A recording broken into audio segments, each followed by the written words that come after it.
Here we go. So tonight's action was let's see, um, solid game, very well lopsided, infuriating, excellent game, and then the one on the board behind this. What a solid road home game that was. Now, if you cheered for a home team tonight, you came out happy. If you picked all the home teams in this morning's preview, you look like a genius. Just throwing that out there makes you look pretty smart. Just saying, I think all the home teams are going to win. That seems awfully simplistic. Yeah. All right, we'll start with the Habs at home against the Calgary Flames. The Habs needed this. They needed it because beating the Ottawa Senators, we can all take a look at that and go, yeah, but it's Ottawa. And so tonight they needed to beat a quality opponent. And they went out and they took care of a team that was leading the Pacific Division. Still is. But for Calgary, they've played more games than some teams behind them. So they have to hope that those teams lose those games in hand. The Habs get a power play early on, and they were in complete and total control of this game right out of the gate. The shots were 12-1 in favor of Montreal 8.5 minutes into the game. There was no doubt who wanted this game more, and I think that says a lot about the Flames as well. Maybe all the emotion was left in that Edmonton game, and there wasn't as much left for this one. The Habs total control. Riddick robbed Paling. We'll come back to Paling though in a bit. And really, this was a game of the goaltenders. And I'll give Riddick my honorary star of the night. I'll just throw that out there now. I think David Riddick played very, very well. Wheel would score from Weiss and Petrie at 13:31, and that makes it 1-0 for Montreal. And honestly, while the Flames pushed to tie it at around the 15.5-minute mark and Price saved there, this period was all about Montreal's domination. And again, coming out of that huge losing streak they had, their second large losing streak of the year, this is important. It's important because this is a team, a roster that still sees themselves as being in contention. Sure, the fans may say that they don't believe in them, and there may be a lot of pundits out there going, all right, we got to pick the bones on this carcass and move along, and what are they going to sell at the deadline? These guys read that. These guys know what's going on. And Montreal showed a lot of heart tonight. Second period, Price denied Tkachuk early on. The Habs get a power play. Then they got another one. Back-to-back power plays for them. The Habs were tripling the Flames in shots at that point, and then things turned. The Flames get a power play, and they finished out the period pretty strong. In the third, it's obvious that it's only 1-0 through 2 because of David Riddick. Without Riddick in net, who knows? And I understand Talbot have been playing well coming into this game as well. I'm just saying, without a goaltender playing as well as Riddick was in this game, it's likely 3 or 4-0 for Montreal. Price stopped Bennett, which seemed important. And then absolutely fantastic, nice, patient shot by Paling at 9:45. And that means Paling now has his first goal of the year. Had him on the board this morning. I'm not saying those things are related, but I'm very happy for Paling. That's 4 goals now in 21 career NHL games. So see, it looks great when you do it that way. But Ryan Paling had a very good game. He really did. And he's been playing well lately. He just didn't have any puck luck. And tonight, just the way that he held off on that shot, looked veteran on that one. Price held the Flames to 0 goals from then on. The Flames pulled the goalie with 2.5 minutes left. And Price stopped Brody. Great chance for Brody, and Price put the stop on him. So Carey Price with his 46th career shutout. 31 saves on 31 shots. Riddick, 35 saves on 37 shots. It is not a coincidence that Carey Price plays like Carey Price over the last 2 games, and they win. They win both games, and Price's numbers go through the roof. Paling, Wheel, and Price are your 3 stars. Power plays 0 for 2 for Calgary, 0 for 3 for the Montreal Canadiens. The shots in the first and the second were largely in favor of Montreal. 17-7 in the first, 15-9 in the second. Then they were 15-5 in the third in favor of Calgary. 37-31 are your final shots in favor of Montreal, which doesn't tell the whole story because Montreal wore them down early and got a lot of shots often. So there you go. Pretty fun little game. Rangers. The Rangers are not out of this. There were some that kind of snickered at me saying I think the Rangers might be ready to go on a run. This is their 5th straight victory at home. Now, on the road, it's a different story. The road is a bit of a misadventure. However, starting with tonight's action, they are at home for 8 of their next 10. If the Rangers are going to get themselves really into this race and look like a threat, they have to do so over the next 10 games. And tonight was a good argument for not trading Chris Kreider and deciding not to sell everybody off. That being said, Georgiev also padded his resume a little bit. So if there were any scouts watching this game locally or just remotely, you know what? They enjoyed what they saw tonight. Eberle scores early from Nelson. 18 seconds into this game, it's 1-0 for the Islanders. And then things get kind of weird. So Smith and Martin had a fight after Haley and Johnston had one. Now, here's the rule. If you have 2 fights, no harm, no foul. But if you have 2 fights before the drop of the puck on the same play, the guys who were involved in the second fight get thrown out of the game. So Smith and Martin were thrown out of the game. Now, Brendan Smith and Matt Martin play similar roles. I think that hurts the Islanders more, losing Matt Martin out of that line. So, that being said, there was some confusion and some argument about whether or not that counted as being before the puck was dropped. But they showed the replay; the puck wasn't dropped. So, yeah, it's a fighting major at the exact same time of the game. So they're out, and then Panarin. I put up on the board. Panarin looks dangerous. Panarin came out tonight on a mission. This is Artemi Panarin showing. You know what? I think I'll just go get a Hart Trophy, and then we can have a debate later. If the Rangers get into the playoffs, it's going to be because of Artemi Panarin. Fast scores from Panarin and Shea at 8:14. The Rangers get a power play. They don't score on it. We go into the second period with a 1-0 lead for the Rangers. Now, in that second period, the Islanders get a majority of the shots. But when the Rangers get pressure, it goes in. The Islanders got a power play. It didn't score. The puck goes the other way. Kreider scores from Panarin and Shea at 5:06. 6 minutes later in the game, Fox scores from Fast and Panarin at 11:11. And the Islanders announcers, or Rangers announcers, I should say, said, you know, Fox has got to be in this Calder conversation. I will say this. Adam Fox is quietly having a very solid rookie season. He looks really, really good out there. And he absolutely should get more attention than he's getting. I agree. That's why I mentioned him a lot in previews and reviews. The Rangers controlled the play. They were pushing for more. And then when the Islanders got that push, when the Islanders started putting shots on the net, Georgiev, despite allowing that goal 18 seconds into the game, said, nah, that's enough. So it's 3-1 after 2 in favor of the Rangers. Very early in the third, Artemi Panarin puts the team on his back, and at 49 seconds, he scores. For people following along at home, that's 4 points for Artemi Panarin. 4. The Rangers just kept pushing. Panarin would score from Stroman Fast at 8:54. That's 5 points for Panarin on the 5 goals for the Rangers. The Rangers got a power play. Trouba scores a power play goal from Fox and Hedl at 10:15. So Fox with a goal and an assist. Panarin didn't get an assist on this one, but that's a 6-1 lead. At that point, Varlamov is out. Grace is in. They only got one shot on Grace after Grace went in. The Islanders get a power play. Nelson scored from Eberle and Brassard at 12:48. The Islanders did end up with 3 power plays in this game, which is notable because the Islanders as a team haven't been getting power plays. This was their first power play goal in 10 games, but there have been a lot of games in there where they're not getting any power plays at all. Varlamov, 29 saves on 35 shots. Grace saved the 1 shot that he faced. Georgiev saves 32 out of 34. Look pretty darn solid for a third stringer, right? Because Shesterkin and Lundqvist are likely going to be your top 2 goaltenders for the Rangers. Georgiev, if anybody's looking for a goaltender, showed tonight he should be the one they're calling about. Panarin, Fast, and Georgiev are your 3 stars. Power plays, 1 for 3 for the Islanders, 1 for 2 for the Rangers. Shots, 17-7 Rangers in the first, 16-8 in favor of the Islanders in the second, and 11 shots apiece in the third. Final shots, 36-34 in favor of the Rangers. This was a good old-fashioned stomping by the New York Rangers, and we'll see whether or not this is a sign of things to come. Again, at home, they're excellent. Next up, Philadelphia against Boston. This is, again, so Boston, okay, let's go through it, and then I'll discuss this. The Bruins nearly scored right away in this game, and then Bjork would score from DeBrusk at 4:15. The play's mostly in favor of the Bruins at that stage of the game, and then late, power play goal is scored by Krejci from Heinen and Coyle at 16:49. Then the Flyers get a double minor. No, well, the Flyers get a 4-minute power play and a double minor to the Bruins.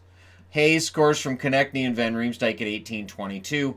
And that power play goal was right near the start of that first minor, meaning the second minor kicks in after that. Second period, the Bruins would have that killed off. And then Pastrnak scores from Marchand and Chara at 33 seconds.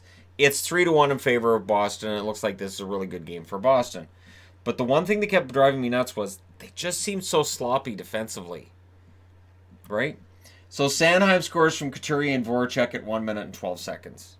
Then Coyle scores from Heinen and Carlo at 4:50. Krejci scores from from Bjork and DeBrusk at 7:21. It's 5-2. A contending team, a potential Stanley Cup champion team, a potential Stanley Cup finalist team, in January should be able to lock things down with a 3-goal lead.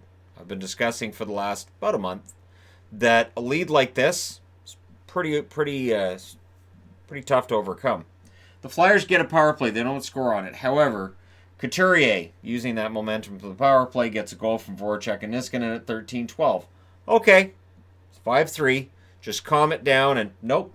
Bunneman scores his first NHL goal from Friedman and Haig at 14:46. And at that point, I just put up a question mark next to goaltending. Because I don't think Halak played a lot of these well. I think there was at least a goal or two tonight that I thought Hart probably should have played better. But it's 5-4 going into the third. The Bruins get a power play. Hart denies Coyle. Hart had a good save there.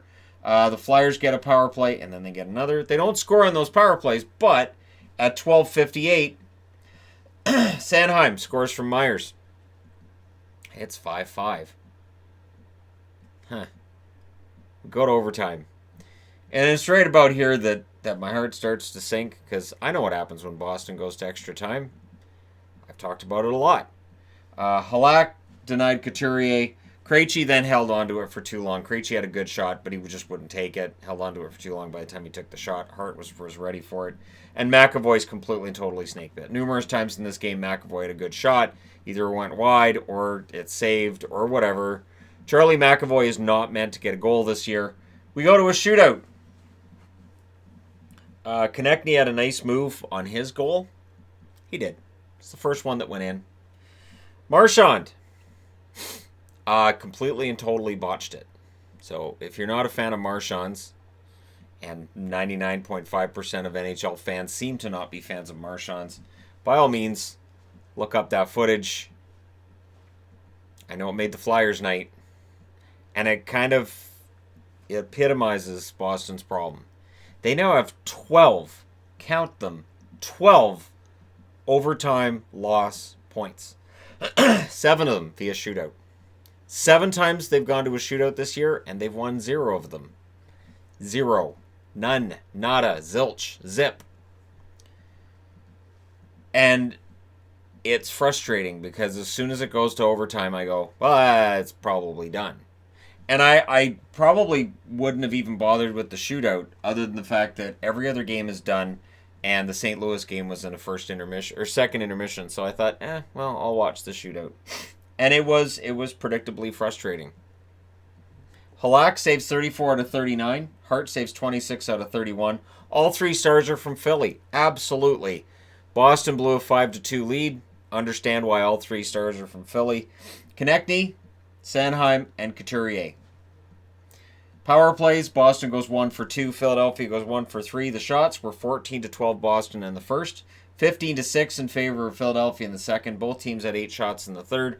Overtime, the shots are 4-3 in favor of Philadelphia. Final shots, 39-31.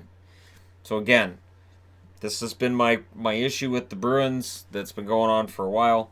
And I understand, like, they've won their share of games over the last few weeks, but not being able to hold leads is a problem. And it's a problem into the second half of the season where that's not supposed to be a problem anymore. Most teams have fixed that problem. Not Boston. So we'll see if that continues to be an issue going forward.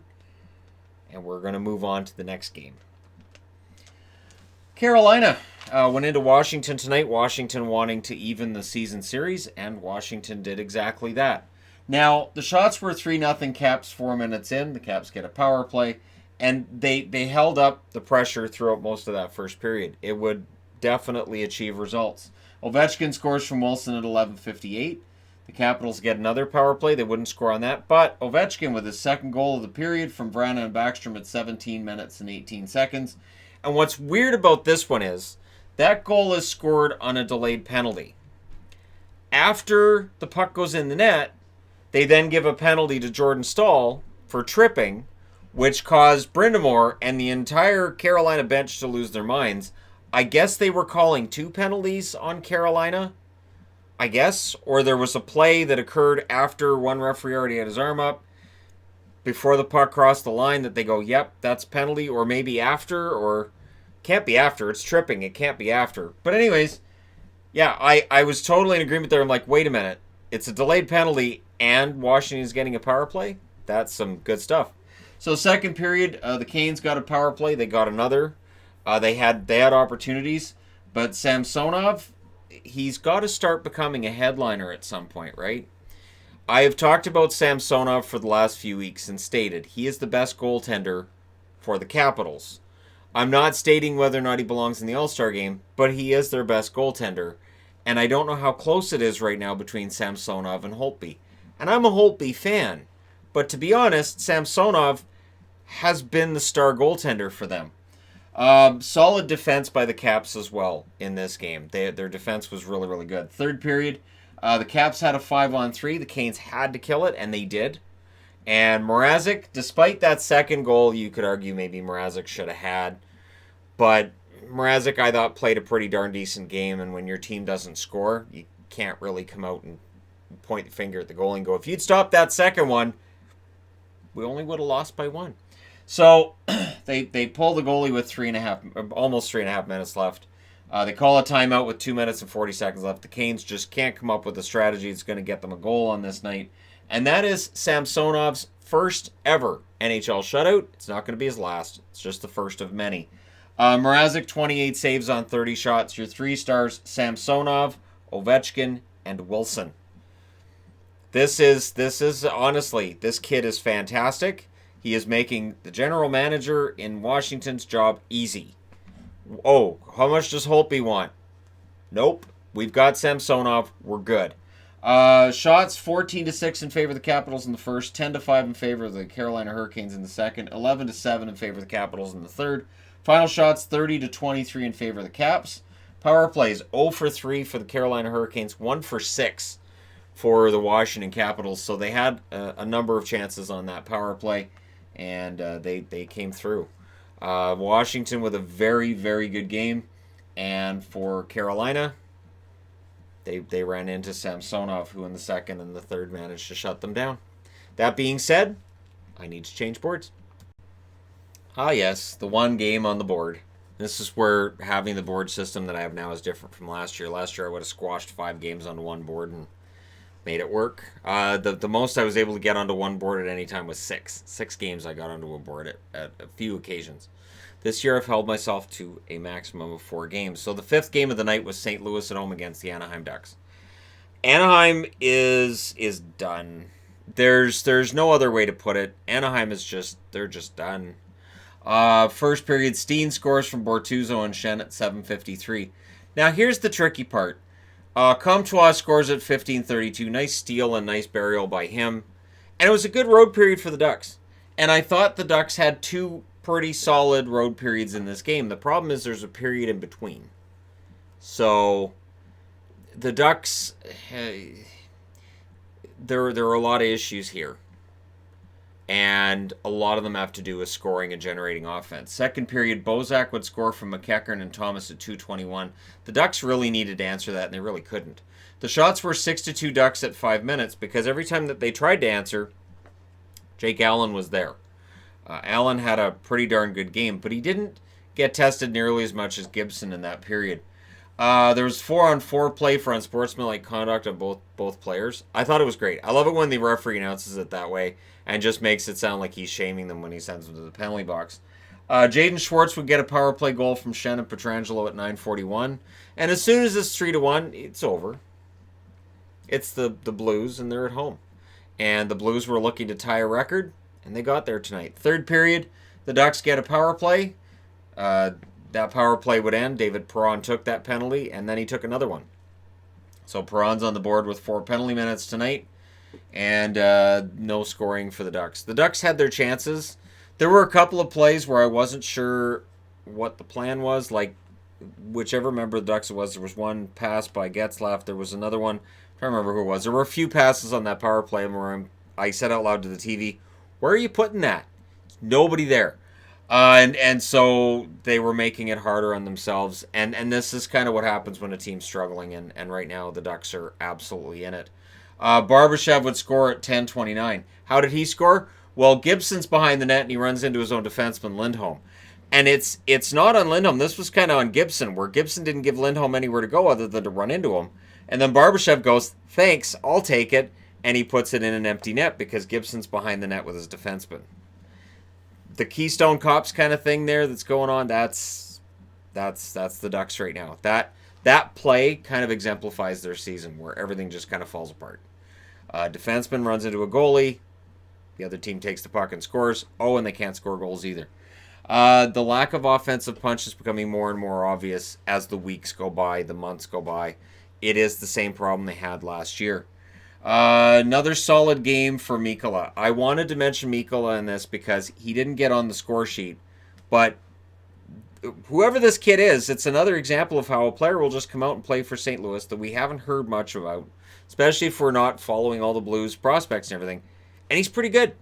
He's a pretty good player. They don't score a ton of points out of the gate because they're not given great ice time by Berube, and rightfully so. They've got to earn their ice time. And it's fun to watch a kid play like this. He plays pretty well at both ends of the rink. There's some depth in that Blues organization. I've said it before. I'll say it again. Schwartz nearly got another goal. He doesn't, however. They close it out, and that's 9 straight home wins for the Blues. It ties a record they set during the 1990-91 season. And in their next home game, they have a chance to set a new record with 10 straight wins at home. So while we're discussing Tampa Bay and the run they've been on, St. Louis, meanwhile, has quietly put together a pretty good run for themselves at home. And, Gibson saves 29 out of 33 in a lost cause. Allen saves 20 out of 21. And an interesting thing that comes out of this, Jake Allen has 72 wins at home in his career and 72 wins on the road. Even Steven. And he was interviewed after the game by Darren Pang, and he said hasn't had very many opportunities at home. He's played mostly on the road, and so he felt it was important to have a good game at home. He is your first star. Shen and Steen are your second and third star. Don't spell out what the 3 stars' names, the first initial spells it. Don't do it. Don't. Power plays. Anaheim goes 0 for 2. St. Louis goes 1 for 1. I'm such a boy, is what my wife would say. Shots are 5-5 in the first, 22-10 for St. Louis in the second, and 7-6 St. Louis in the third. Like I said, the first period, the third period, pretty good periods for the Ducks. It's that middle period that just killed them. Final shots 34-21 in favor of the home team and the Blues. They've got to be happy with this result tonight. 4-1. They keep trucking, and the Blues just keep that nosedive going in the standings. Although they were already last in the West, so there's not much further to nosedive other than below teams like Ottawa. And I guess they may be trying to get to Detroit. Good luck with that. And I'm saying that from a Detroit perspective. Detroit's probably, good luck losing as much as we do. So there you go. You guys are all caught up on tonight's action. Let me know your thoughts in the comment section below as always. Don't forget to hit like and subscribe if you're browsing your way through. You just happened upon this video. Thank you guys so much for getting me over the 131,000 mark today. I like it when it's a random number, and that sounds like a random number. Thanks again. I will talk to you guys again soon.